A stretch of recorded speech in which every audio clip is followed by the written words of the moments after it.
I went to the door of the cabin, but couldn't budge the copper handle. I caught hold of a bottle of milk and smashed it against the handle as hard as I could. The milk drenched my legs and trickled right down to my shoes. Angry at this failure, I lay down on the luggage and softly cried, after which I fell asleep, with tears still rolling down my cheeks. When I woke up, the boat was shaking all over again and pounding through the water. Like the sun, the porthole seemed to be on fire. Grandmother was sitting near me, combing her hair and frowning as she muttered to herself.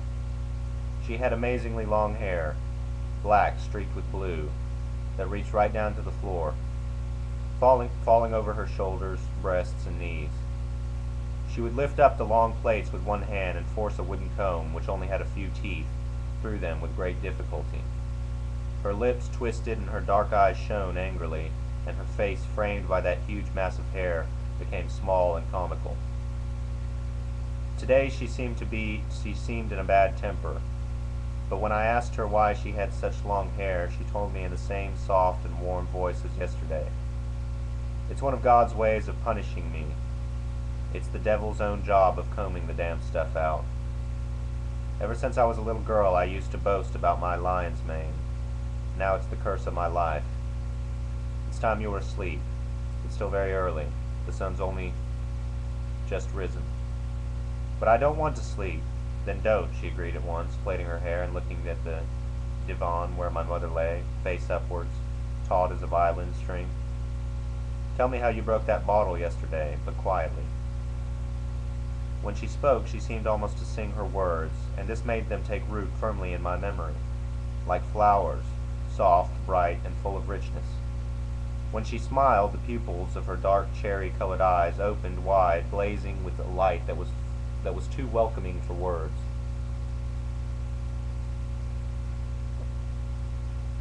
And her strong white teeth were laid bare. In spite of the many wrinkles in her swarthy skin around her cheeks, her whole face suddenly became young and radiant again. What spoiled it was that puffy nose with its inflated nostrils and red tip. She took snuff, which she kept in a small black box decorated with silver. A dark figure, she shone from within with a warm, cheering light. Although she had a bad stoop and was almost hunchbacked, and fat into the bargain, she moved with surprising ease and agility, like a large cat, and she was just as soft as that affectionate animal. Before she came into my life, I must have been lying asleep in a dark corner, but now she had woken me up, brought me out into the light, and bound up everything around me into a continuous thread, which she wove into a many-colored lace. At once she became a friend for life, nearest to my heart, and the person I treasured and understood more than anyone else. It was her unselfish love of the world that enriched me, and nourished me with the strength that I would need for the hard life that lay ahead. 40 years ago, steamboats moved slowly. It took us ages to reach Nizhny, and I clearly remember that time when I first experienced nature's beauty to the full. The weather had been set and fair. From morning to night I could walk with grandmother on the deck under a cloudless sky, the banks of the Volga on either side looking like woven silk tinted with the gold of autumn. Without any hurry, slowly moving its rumbling paddles through the gray-blue water, a bright red-colored steamboat swung up the river with a large, in tow, gray, just like a woodlouse.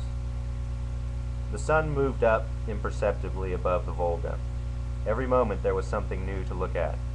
The scene was changing the whole time. The green hills looked like folds in the rich dress of the earth. Towns and villages lined the bank, and from a distance seemed to be made of gingerbread. Golden autumn leaves floated in the water. "Look how beautiful it is," grandmother would exclaim as she went from one side of the boat to the other. Her face shone and her eyes were wide open with joy. She was so engrossed with looking at the bank, I might not have been there at all. She would stand at the rail, her hands folded across her breast. Then she would smile, not saying a word, and with tears in her eyes I would pull at her dark flower-patterned skirt. "What?" she would say with a start. "I must have dozed off. It's all like a dream." Why are you crying?" "Because I'm so happy, dear, and so old," she said, smiling. "I'm an old woman. I've seen more than 60 years, just torn past they have." After a pinch of snuff, she would begin her wonderful stories about good robbers, saints, and all kinds of wild animals and evil spirits. She would tell these stories in a soft, mysterious voice. Her face turned towards me, her wide-open eyes would stare into mine as if she were pouring strength straight into my heart. She seemed to sing the stories to me. The longer she went on, and the more harmonious and flowing the words became. Listening to her was the most marvelous experience. I would sit there and then ask her for more. It was like this. An old goblin was sitting by the fire when he got a splinter of vermicelli in his hand. He rocked to and fro with pain and whined, "Oh, little mice, I can't stand the pain." She would lift her leg up high, grip it, and shake it comically, wrinkling up her face as if she were in pain herself. Some bearded sailors were standing by us. All of them looked very kind, and they applauded and laughed as they listened to grandmother's stories. "Now, grandmother, let's have some more," they kept on asking. Then they said, "Come and have a bite with us." They gave grandmother vodka, and I was treated to watermelons and cantaloupes. These had to be eaten secretly, for there was a man on board who forbade anyone to eat fruit. And if he found any, would take it away and throw it into the river. He was dressed like a policeman with black brass buttons on his uniform, and he was always drunk. Everyone hid when they saw him coming. My mother rarely went on deck and never came near us. She said nothing all the time we were on the boat. Her large, shapely body, her dark, emotionless face, her heavy crown of bright, plaited hair, her firmness and strength. All this I can picture now as though I were seeing her through a mist or a transparent cloud, from which her gray eyes, large as grandmother's, peered out coldly and distantly. Once she said sternly, "People are always laughing at you, Mama." "Let them," answered grandmother in an unconcerned voice. "Let them laugh. It's good for them." I remember grandmother's childlike joy when she first saw Nizhny. Holding me by the hand, she pulled me up to the rail and cried, "Just look! It's so beautiful! Nizhny, what a city! Can you see those churches there? They seem to be flying through the air." She was near to tears as she asked Mother, "Veryusha, why don't you come and have a look, just for a moment?" Mother produced a gloomy smile. When the boat dropped anchor opposite the beautiful city, in the middle of a river crowded with boats and bristling with hundreds of pointed masts, a large rowing boat full of people came alongside and hooked on to the lowered rope ladder. One by one the people climbed up.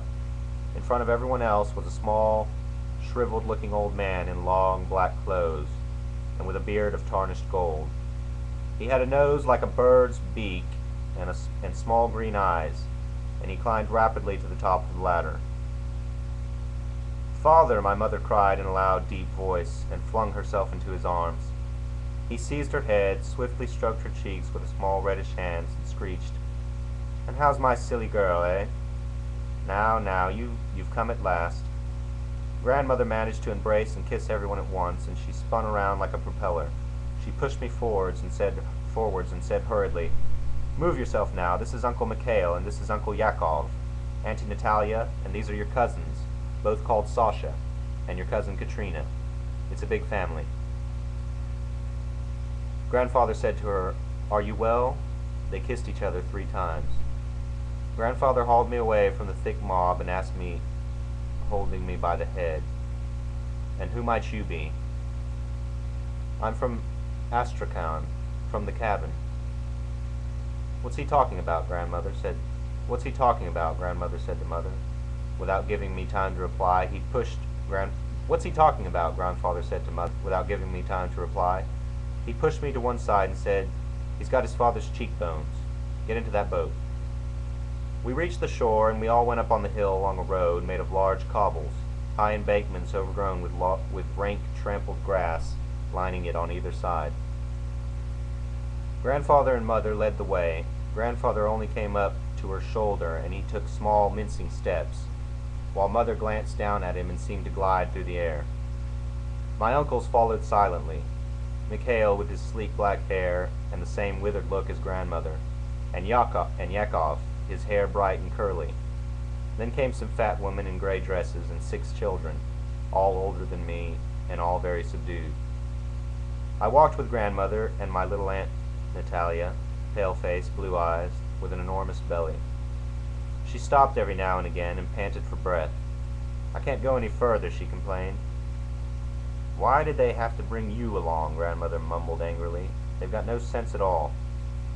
I didn't like the grown-ups nor the children, and I felt completely and utterly lost in their company. Even grandmother seemed to recede into the background and become a stranger to me. I took a particular dislike to grandfather immediately, sensing he was an enemy. For this reason I watched him closely, taking care lest my curiosity led me into danger. We reached the end of the path. At the very top, leaning against the embankment on the right, and the very first house in the street, stood a squat, single-storied house, painted dirty pink, with a roof hanging low over its bulging windows,